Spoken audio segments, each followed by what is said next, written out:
Alors, quelle est votre relation avec le parti politique IMP? L'UMP, c'est une maison. Moi, je l'ai toujours dit. C'est une maison, c'est ma maison. Je ne suis pas sorti de l'UMP. Ma carrière politique n'a pas commencé dans l'UMP. Parce que ça me fait aujourd'hui 15 ans dans la politique. Je suis dans ça depuis 2010. Et j'ai passé 8 ans dans l'UMP, presque 9 ans. Parce que j'ai adhéré à l'UMP en 2015, fin 2015, sur la demande de son président fondateur, qui est un grand frère. Pour moi, c'est un grand frère. Si je vous dis qu'on a des très bonnes relations, monsieur, que pouvez-vous dire pour l'entrepreneuriat des jeunes? L'entrepreneuriat des jeunes, on entend toujours parler. L'entrepreneuriat des jeunes. Oui, parce que les jeunes ont besoin de vous. Si les jeunes ont besoin de nous pour entreprendre, mais le problème, ce n'est pas seulement avoir besoin de nous. Parce que le plus grand problème, ce n'est pas les financer. Le plus grand problème, ce n'est pas les financer, les encadrer, c'est moi qui me manque. Ce n'est pas qu'on n'a jamais financé des jeunes. Il y a eu des jeunes qui ont reçu des financements dans ce pays. Pas seulement les jeunes, même des grandes personnes. C'est dommage que si on parle des jeunes, mais si. On sait ce qui s'est passé dans ce pays. L'histoire du financement n'a pas commencé seulement aujourd'hui. Ou bien parce qu'on a déclaré cette année de la jeunesse, on va dire que non. Comme on a décrété l'année 2024 était l'année de la jeunesse, 2025 ça se poursuit. Non, on doit dire la vérité. Il y a eu des financements dans ce pays, pas seulement sur les jeunes, mais les gens sont malhonnêtes. C'est pas qu'on est contre les jeunes. J'ai toujours dit, premièrement, il faut se battre pour le développement de Ngo et l'unité de Ngo. Parce qu'un district ne peut pas se développer sans l'unité, sans la cohésion. La première des choses, c'est d'abord réunir la population. Quelle que soit leur religion ou couleur politique, il faut se mettre d'abord ensemble. Une fois ensemble, on peut maintenant décider de qu'est-ce qu'il faut faire pour notre district.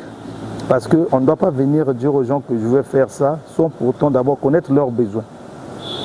Voilà pourquoi nous on a même lancé une association qu'on a dénommée Ensemble pour la cohésion et l'unité de Ngo. Quand on parle de l'unité de Ngo, on n'exclut personne.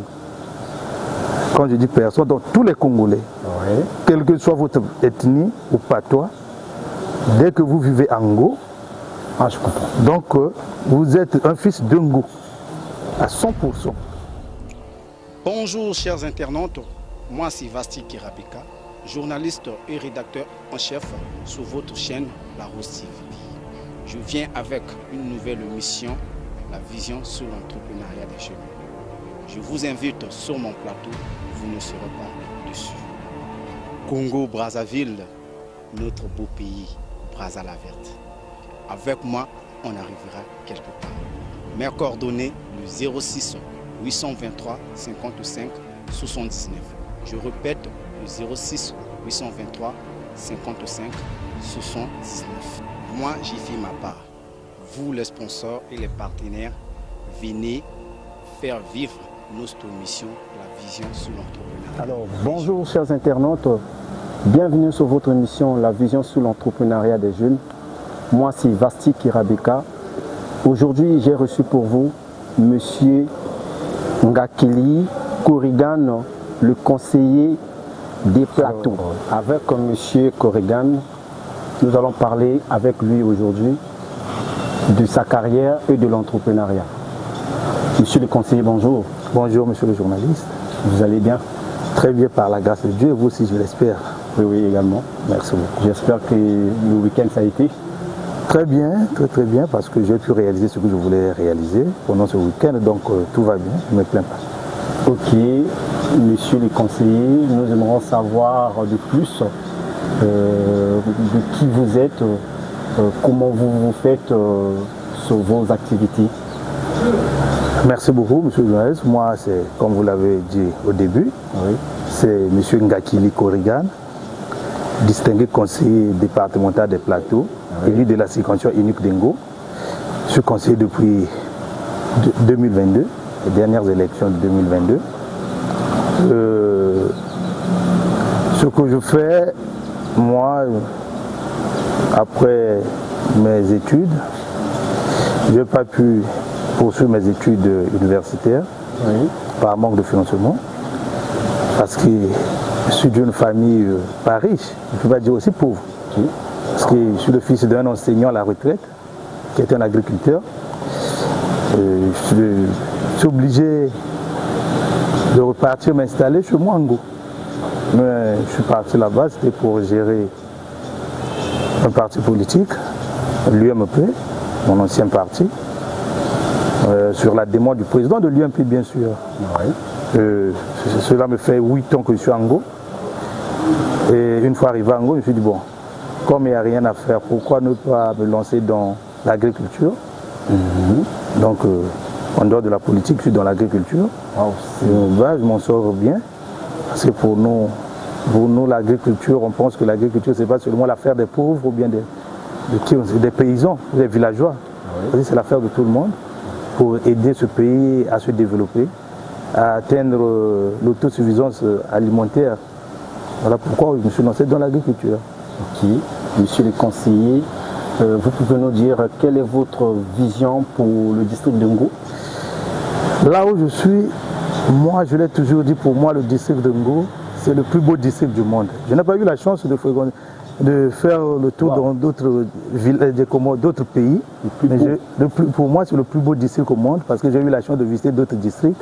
Oui. Géographiquement, il n'y a pas un district qui dépasse le district de Ngo. Géographiquement parlant. Il n'y a pas un district parce qu'on est sur un terrain qui est vraiment plat et un sol riche. Là, on peut exercer n'importe quel type d'agriculture, ça donne.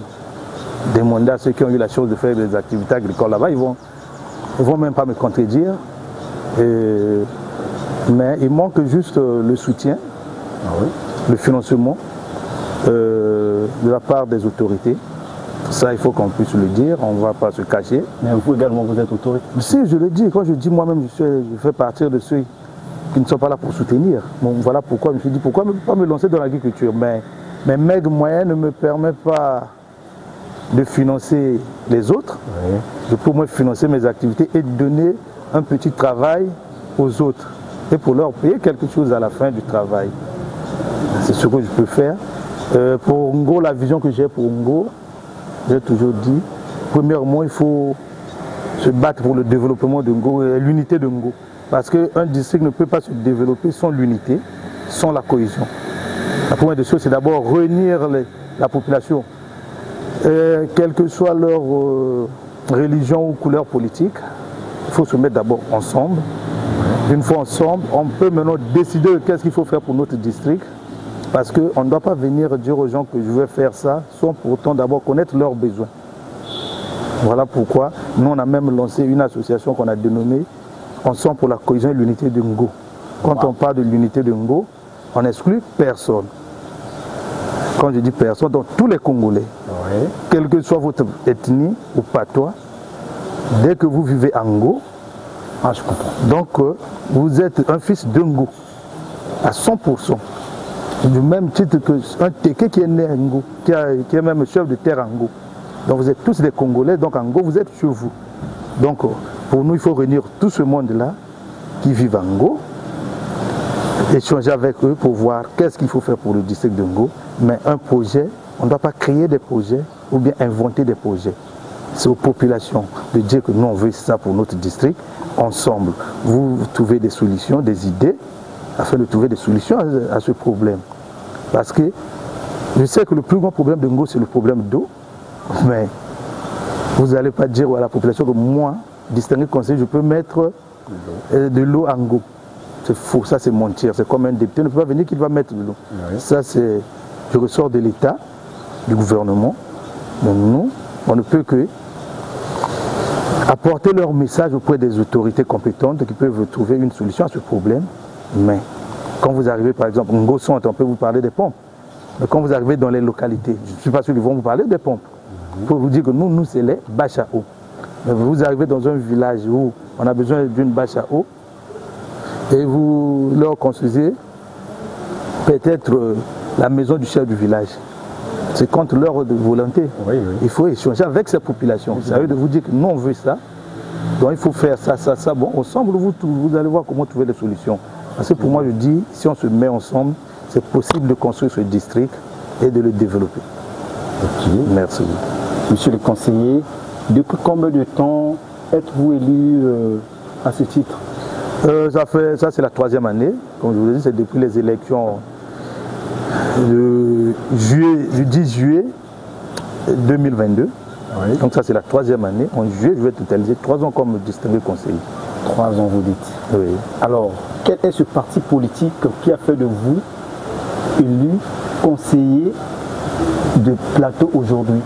Un parti politique ne fait pas élire les gens. Un parti politique positionne les candidats. Okay. C'est la population qui vote. On peut vous positionner, quel que soit l'argent, bien la beauté de votre parti. Si la population n'adhère pas à votre vision, et si la population ne vous vote pas, vous ne pouvez pas être conseiller. Mais j'ai été aligné par l'UMP, je ne peux pas être ingrat. Oui, vous êtes reconnaissant, c'est félicité. C'est l'UMP qui a fait de moi candidat, et c'est la population de Ngo qui a fait de moi distingué conseiller. Mais l'UMP a fait de moi par rapport au combat que j'ai mené et mon engagement au sein du parti. Il faut être engagé, il faut être d'abord sur la liste. Ok, monsieur, nous sommes en 2025. Oui. C'est ça. Alors, quels sont vos projets que vous avez eu à réaliser en 2025? Premièrement, j'ai été élu conseiller pour aller défendre le district de Ngo en particulier et le département des Plateaux en général au conseil départemental des Plateaux. Oui. Mais j'ai eu à défendre le district parce que je me suis battu pour un projet pour la signature du protocole d'accord avec le projet Bakassi, qui est un projet de Total Énergie qui plante les arbres dans le district de Ngo. Je me suis battu pour qu'il y ait un protocole d'accord inclusif qui prend en compte les doléances des populations. Oui. Et non qui va prendre en compte les doléances des personnes. Et aujourd'hui, on a eu gain de cause. Le protocole d'accord a été signé entre le conseil départemental des Plateaux et la société FNC, qui est un sous-traitant de Total Énergie qui est en charge de ce projet. Oui. Maintenant, personnellement, j'ai eu à rendre visite aux gens, les malades, les mamans, parce que moi, je l'ai toujours dit que si on est conseiller, c'est grâce aux mamans. Si la maman... Si, pourquoi je le dis? Sans maman, on ne peut pas naître. Donc nous, les jeunes, nous ne pouvons pas faire de vous un conseiller. Attendez, pour être jeune, il faut qu'il y ait d'abord une maman qui va te mettre au monde. Si une maman ne vous met pas au monde, oui, vous ne pouvez pas être jeune. Oui, oui. Voilà pourquoi il faut d'abord respecter les mamans, la valoriser. Il faut la donner la place qu'elle mérite dans notre vie. J'ai aussi eu à échanger avec les jeunes. Parce que quand mes descentes, moi je ne fais pas des descentes où on regroupe tout le monde ensemble. Moi, je fais les descentes dans les quartiers, afin de permettre aux gens de s'exprimer librement, de poser leurs questions. Parce que quand vous réunissez 1000, 2000 personnes, c'est difficile de leur donner le temps de s'exprimer. Oui. Donc quand vous arrivez dans un quartier, s'il y a 200 personnes, c'est facile pour vous d'échanger avec tout ce monde. Vous pouvez prendre 1h30, 2h du temps, juste pour les écouter et répondre à leurs questions. Comme je l'ai toujours dit, il n'y a jamais eu de mauvaises questions, juste des mauvaises réponses. Une mauvaise question peut être transformée en bonne question si vous connaissez, si vous savez comment la répondre. Donc voilà pourquoi j'ai toujours échangé avec, dans un quartier, avant d'échanger avec les mamans, j'échange d'abord avec les jeunes. Il ne faut jamais oublier les jeunes, parce que la jeunesse représente le plus grand nombre des lecteurs de ce pays, même du monde, je peux le dire. Donc il faut toujours échanger avec les jeunes. Après les jeunes, c'est les mamans. On ne peut pas rendre visite à une maman comme ça. La maman, après votre naissance, la maman vous a mis au dos. Elle utilisait ses pagnes. Oui. Donc quand vous arrivez, il faut faire quelque chose pour la maman. Oui. La maman n'a pas besoin d'argent. La maman ne va jamais te demander les bières comme le font les jeunes. La maman va juste vous prodiguer quelques conseils. Mais à la fin, c'est à vous de penser à votre maman. Dis maman, bon, j'ai au moins une pièce. Vous ne pouvez pas composer tout ce que vous avez fait pour moi. Au moins, ça va vous permettre de se souvenir que non, j'avais mis réellement au monde un enfant. Et au niveau, on a eu à soutenir les établissements scolaires en leur fournissant plus de 300 tables bancs. C'était 317 tables bancs. Non, ça c'est déjà une belle initiative. On a eu à donner ça, c'était le 8 décembre 2022. Donc juste après notre élection. Après les élections législatives et locales de 2022. En décembre 2022, on a eu à le faire au collège de Ngo. Les images sont là. Il y a des témoins. Et quand on avait réuni l'inspection, de l'enseignement primaire, il y avait le proviseur du lycée, le directeur du collège, c'est devant tout le monde qu'on avait remis. Au niveau des jeunes, on a eu encore à organiser des compétitions sportives et à faire des dons, des maillots. Et on a toujours soutenu nos équipes, mais ce n'est pas fini. Il y a d'autres projets qui arrivent qu'on ne peut pas encore dévoiler. Sinon, vraiment, la jeunesse de Ngo a eu une place très spéciale dans mon cœur. Et elle-même, elle le sait. Ok, monsieur, que pouvez-vous dire pour l'entrepreneuriat des jeunes? L'entrepreneuriat des jeunes, on entend toujours parler. L'entrepreneuriat des jeunes. Oui, parce que les jeunes ont besoin de vous. Si les jeunes ont besoin de nous pour entreprendre, mais le problème, ce n'est pas seulement avoir besoin de nous. Parce que le plus grand problème, ce n'est pas les financer. Le plus grand problème, ce n'est pas les financer, les encadrer. Parce qu'on a vu dans ce pays, les gens être financés par l'État, mais les gens prennent cet argent, au lieu de mettre dans quelque chose de productif, mais les gens ont préféré aller boire, acheter des voitures pour se promener, avec bien construire des maisons. Les encadrer, comment? Il faut qu'il y ait des encadreurs dans des centres de formation d'abord. Il y a déjà des centres de formation dans ce pays. Mais moi, je pense que ce n'est pas encore suffisante. Parce qu'il faut augmenter les centres de formation. Il faut qu'il y ait des centres presque dans tous les départements d'abord. Et passer maintenant, parce que le financement là, on sait comment ça se passe. Les gens doivent respecter ce que le chef de l'État leur demande, de ne pas faire le favoritisme. Il faut financer celui qui a réellement un vrai projet, un projet bien ficelé, qui vous présente un bon projet, au lieu de financer quelqu'un parce que c'est un neveu ou une nièce. Mais après avoir financé ces jeunes, il faut les suivre. Il faut suivre ce qu'ils font. Est-ce que réellement ils ont investi dans ce qu'on leur demande de faire? C'est ce qui fait défaut. C'est ça le plus grand défaut. Parce que nous, les jeunes Congolais, on est trop malhonnêtes. Les jeunes Congolais? Non, mais moi je suis au Congo, je ne peux que parler des Congolais. Je suis au Congo, je ne suis pas ailleurs. Moi je ne peux que parler de mon pays. On est malhonnête, je suis un jeune. Donc je dois le reconnaître. Vous l'acceptez? Je suis un jeune. Vous êtes malhonnête? Moi quand je parle des jeunes Congolais. Non, quand je dis les Congolais, nous tous les jeunes Congolais. C'est bien ça. On ne doit pas faire l'exception pour dire que non, moi je suis comme ça, non. Au moins un conseiller qui est véridique. Il faut dire la vérité aux gens. Pourquoi mentir? Parce qu'on se connaît dans ce pays. Le mensonge ne va jamais construire ce pays. Ne va rien apporter dans ce pays. Et on ne doit pas chercher aussi à flatter les gens. Là où c'est non, on doit apprendre à dire non. Là où c'est oui, on dit oui. Dans ce pays, on a financé. Il y a des jeunes qui ont reçu des financements. Mais est-ce que ces jeunes ont réellement investi cet argent dans les projets qu'ils avaient présentés? C'est ça la grande question qu'on doit se poser. Ce n'est pas le financement qui manque. Ce n'est pas qu'on n'a jamais financé des jeunes. Il y a eu des jeunes qui ont reçu des financements dans ce pays. Pas seulement les jeunes, même des grandes personnes. C'est dommage que si on parle des jeunes, mais si. On sait ce qui s'est passé dans ce pays. L'histoire du financement n'a pas commencé seulement aujourd'hui. Ou bien parce qu'on a déclaré cette année de la jeunesse, on va dire que non, comme on a décrété l'année 2024 était l'année de la jeunesse, 2025 ça se poursuit. Non, on doit dire la vérité. Il y a eu des financements dans ce pays, pas seulement sur les jeunes, mais les gens sont malhonnêtes. Ce n'est pas qu'on est contre les jeunes. Nous, on veut voir les jeunes entreprendre parce que ceux qui vont développer ce pays, ce sont des jeunes. Parce que la jeunesse est la relève de demain. C'est l'avenir de ce pays. Mais si nous-mêmes, on n'est pas honnête, on ne prend pas conscience que c'est nous l'avenir de ce pays, qui va prendre conscience à notre place? C'est tout un chaos. Voilà pourquoi rien ne marche. Les gens accusent les vieux. Mais nous, les jeunes, on doit se remettre encore en question, on doit se poser des questions. Donc, le logiciel mental des Congolais est vide? Non, je ne veux pas dire que le logiciel est vide, mais c'est juste qu'on est encore inconscient. Inconscient. On ne veut pas prendre la conscience, on n'est pas conscient de ce qui se passe. C'est profond, hein? Mais si, on est inconscient. Nous, les jeunes, surtout les jeunes Congolais, on ne sait pas que qu'est-ce qu'il faut faire pour devenir conscient alors? On doit seulement se dire, ce pays nous a tout donné. Mais on doit toujours se poser cette question. Chaque Congolais doit se dire, ce pays m'a tout donné. Qu'est-ce que j'ai déjà donné à ce pays? C'est la meilleure question à se poser. Dès que chaque Congolais prendra le temps pour poser cette question, et chacun de nous aura la réponse. Et c'est là où vous allez voir que les choses vont changer.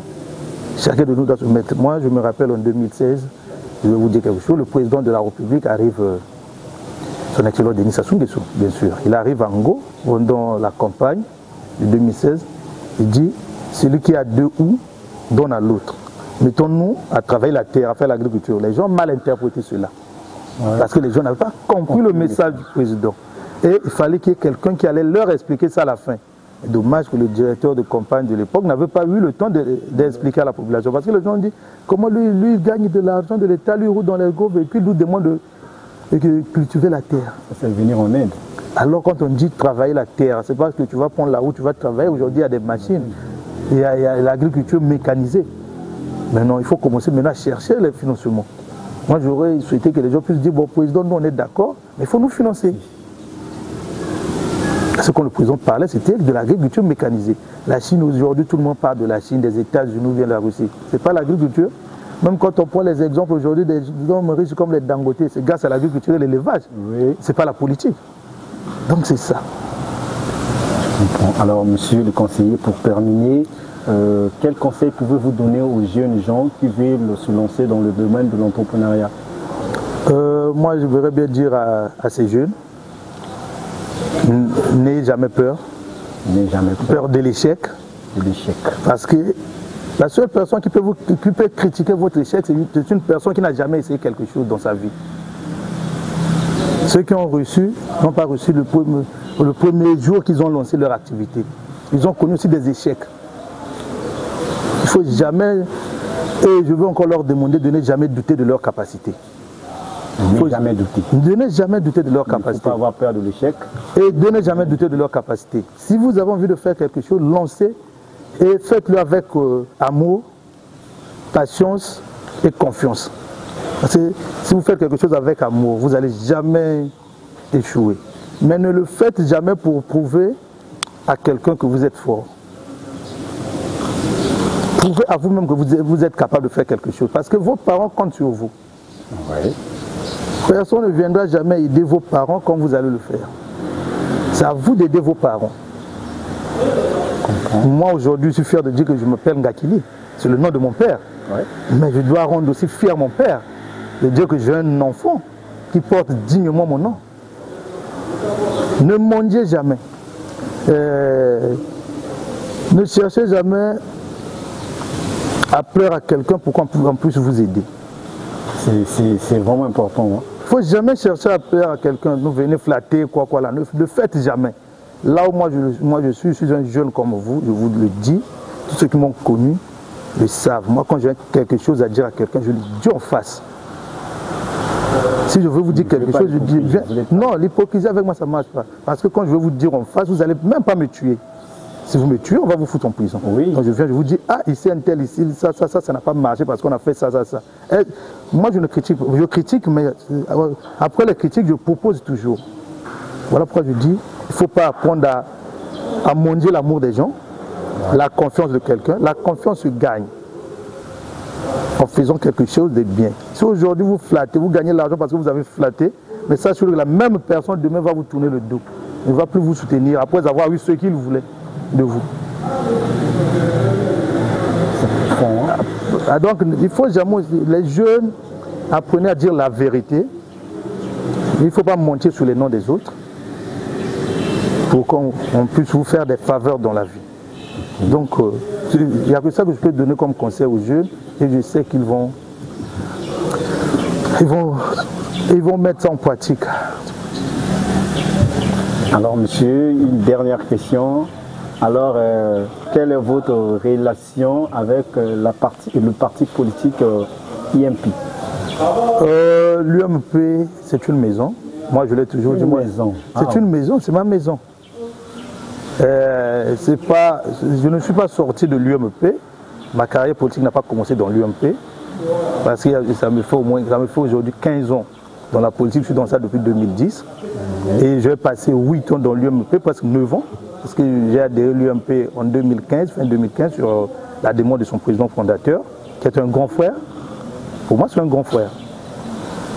Si je vous dis qu'on a des très bonnes relations, je suis un menteur. Si je vous dis qu'on a des mauvaises relations aussi, je suis un menteur. Parce que alors, dites la vérité. Démissionner d'un parti politique ne doit pas faire de vous l'ennemi de ce parti politique. Comme j'aime dire la vérité, ce qui est sûr, je ne suis plus dans l'UMP depuis longtemps, depuis août 2024. Vous êtes actuellement dans quel parti? Actuellement, je ne suis pas dans un parti, je gère l'association et je termine mon mandat, le mandat qui m'a été confié par la population de Ngo, parce que j'ai l'obligation de leur représenter dignement au conseil. Donc actuellement, je ne suis pas dans un parti politique, là où je vous parle. Toutes les activités que je mène, je les finance avec mes propres moyens, le peu que je gagne. Je suis obligé de mettre dans ça pour aller échanger avec les populations parce qu'on connaît tous que ce pays actuellement a un sérieux problème de finances. Donc si vous attendez seulement que l'État puisse vous financer, vous n'allez rien faire. On ne doit pas aussi toujours accuser l'État. Parce que tous, on a l'obligation d'apporter de l'aide à l'État congolais. Oui. Donc dans l'UMP, je ne suis plus, mais on n'a pas de bonnes relations, des très bonnes relations, sans vous le cacher, parce que moi j'aime dire la vérité. Déjà, si avec le président du parti on ne s'appelle pas, ça veut dire qu'on n'a pas de bonnes relations. Parce qu'entre un grand frère et un petit frère, et si le courant ne passe plus, ça veut dire qu'il n'y a pas de bonnes relations. Bon, je suis obligé d'accepter, c'est la loi de la nature, on ne peut rien faire. On ne peut rien faire. Alors mes chers internautes, c'est avec ces belles paroles remplies de sagesse que nous bouclons notre mission. On nous dit au revoir, à la prochaine occasion. Bonjour chers internautes, moi c'est Vasti Kirabika, journaliste et rédacteur en chef sur votre chaîne La Rose TV. Je viens avec une nouvelle mission, la vision sur l'entrepreneuriat des jeunes. Je vous invite sur mon plateau, vous ne serez pas déçus. Congo Brazzaville, notre beau pays, Brazza la verte. Avec moi, on arrivera quelque part. Mes coordonnées, le 06 823 55 79. Je répète, le 06 823 55 79. Moi, j'y fais ma part. Vous, les sponsors et les partenaires, venez faire vivre notre mission, la vision sur l'entrepreneuriat.